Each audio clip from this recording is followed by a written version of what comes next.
And what you're saying, that Gomez and Ibarra are going to be on the field together, it makes me sad. You know, if I had to, I hate it because I love the 3-5-2. Mm-hmm. But if it has to be gotten rid of for the sake of bettering the team, then I would say we get rid of it. Yeah. And then you start going down the rabbit hole of, well, what do you do with Francisco Calvo? Yeah, that's a big one too. Where do you put Calvo? Yeah, because you can't do the original 4-2-3-1 when Calvo sucked in the 4-2. Yes, he did. He is playing in his natural position. Yes. In the 3-5-2. And we've talked about this before.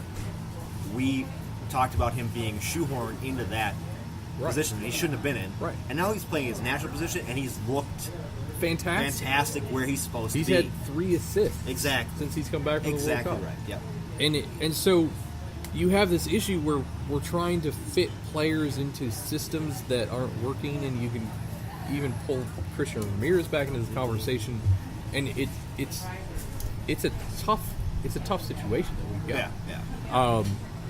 You know, maybe you could do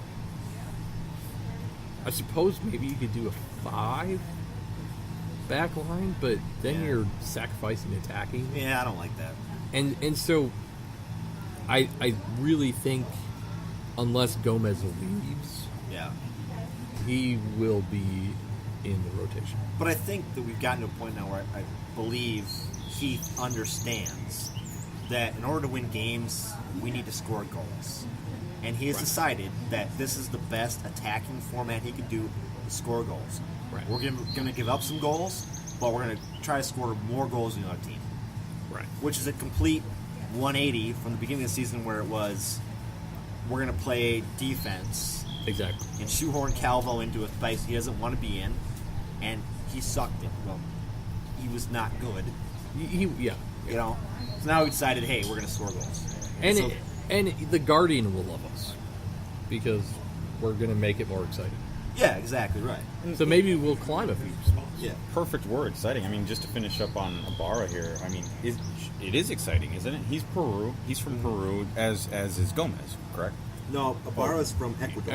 Ecuador, okay, yeah. But still the same confederation. I guess what I was getting at is, you know, as far as excitement, you hit it, is you know, Ibarra, you know, he plays on, you know, Ecuador's national team.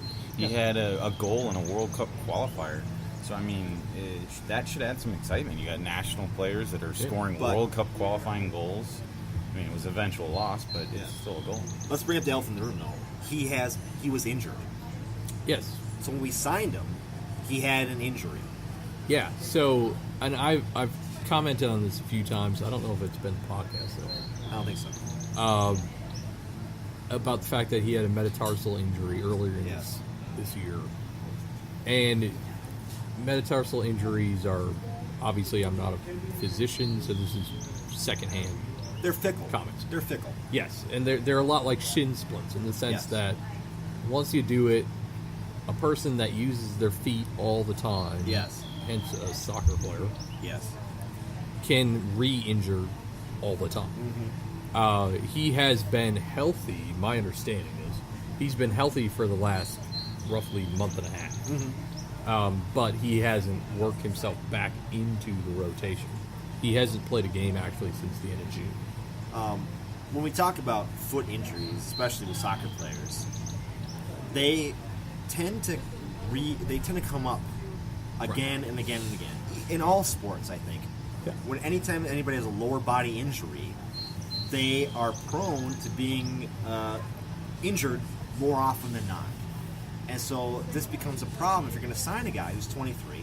He's already got one injury to his foot. What's going to happen in a year? What's going to happen in 2 years? Where is he going to be out for prolonged periods of time? You know?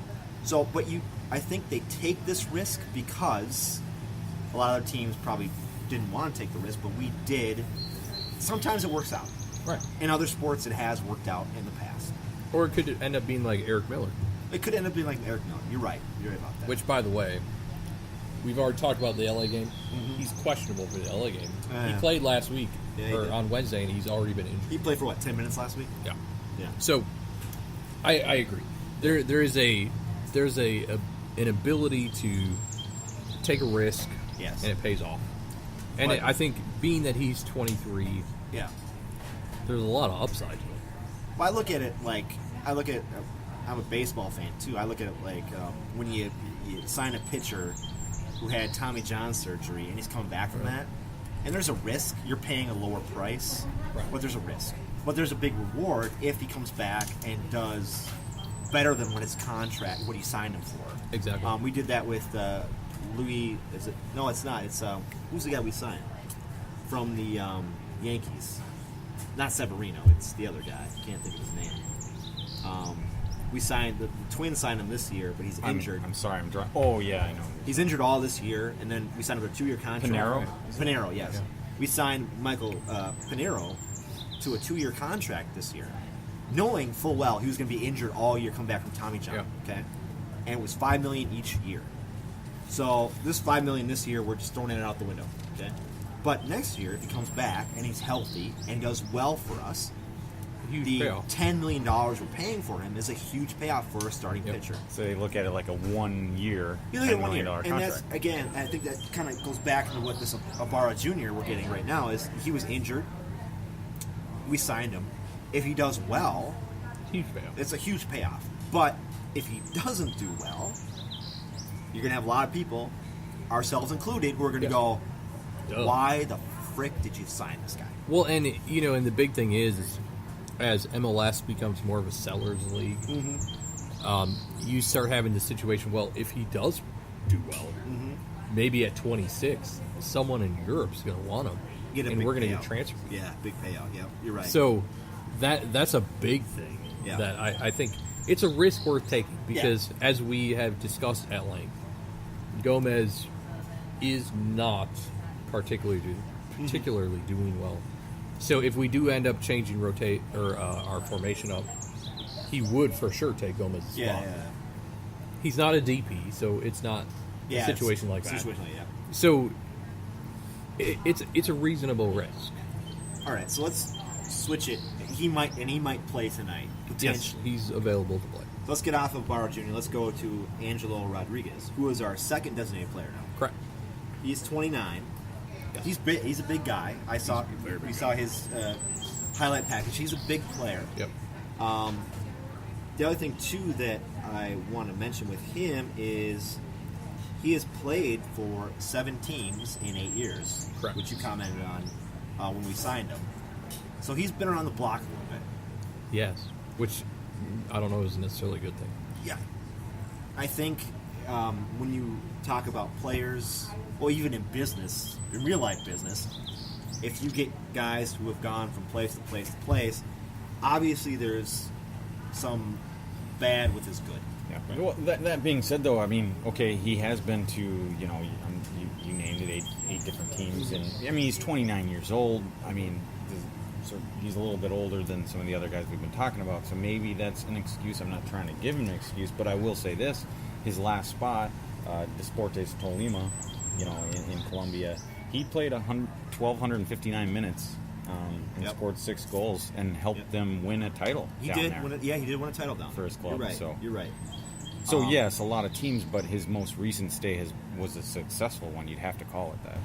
I would say with this signing, if he is half the player that Darwin is, then it was a good signing, right? Because we need that. Unfortunately, again, you're taking a risk because he's 29. He's been with 7 different teams.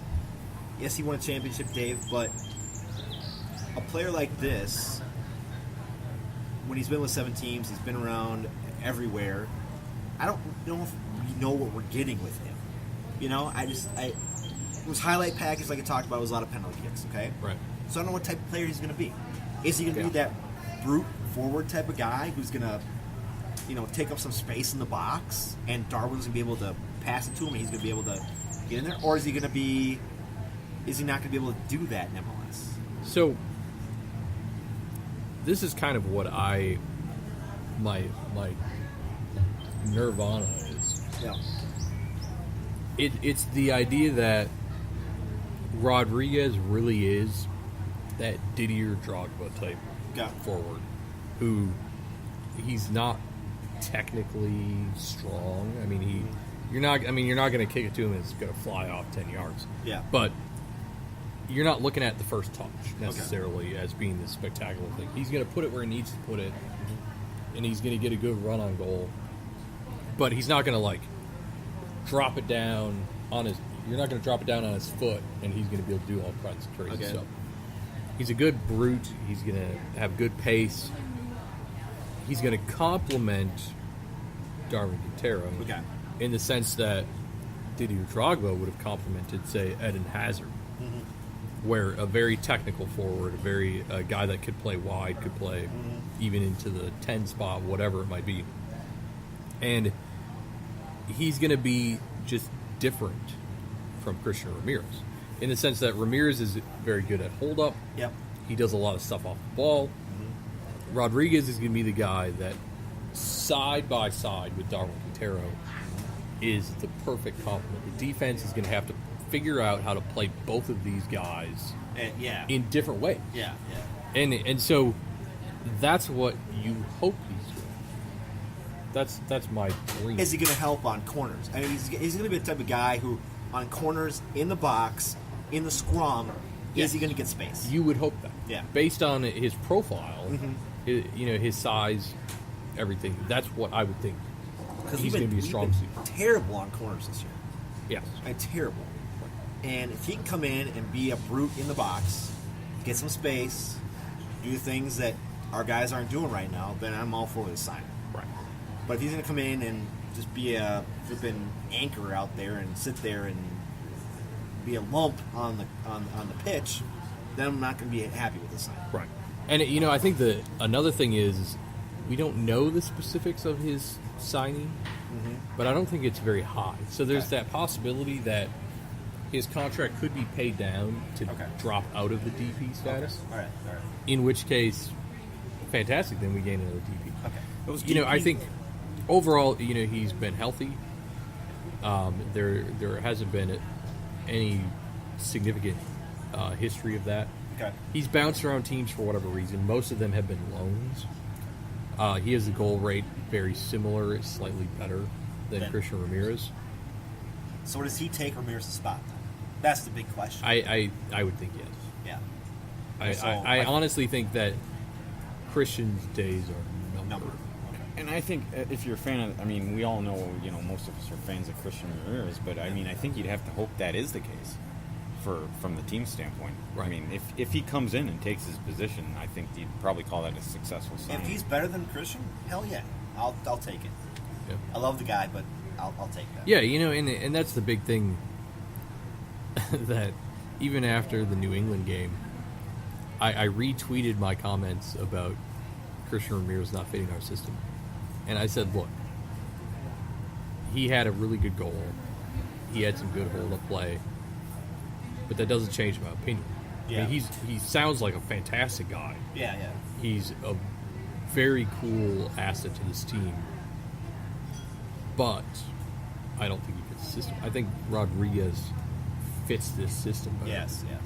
Now, we move on to the rumors that we have. Yeah, there's a rumor you brought up earlier.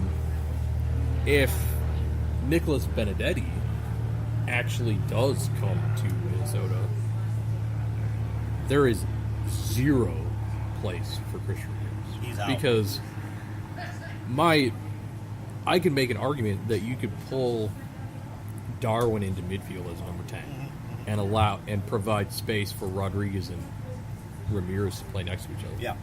You bring in Benedetti, who's going to be a number 10, and that goes right up. And where's he from? I'm sorry. Benedetti is Colombian. Which is interesting. He also has the same agent as Darwin. Well, that would make sense then. Yeah. So, and for reference, people who don't know, Benedetti was a name that came up early on in the first transfer window. Yeah. We had lodged a potential offer that got turned down. He wanted to field offers from Europe. Nothing ever came of it. A few weeks ago, rumblings happened that, again, maybe Minnesota was interested in him. it started to cool off as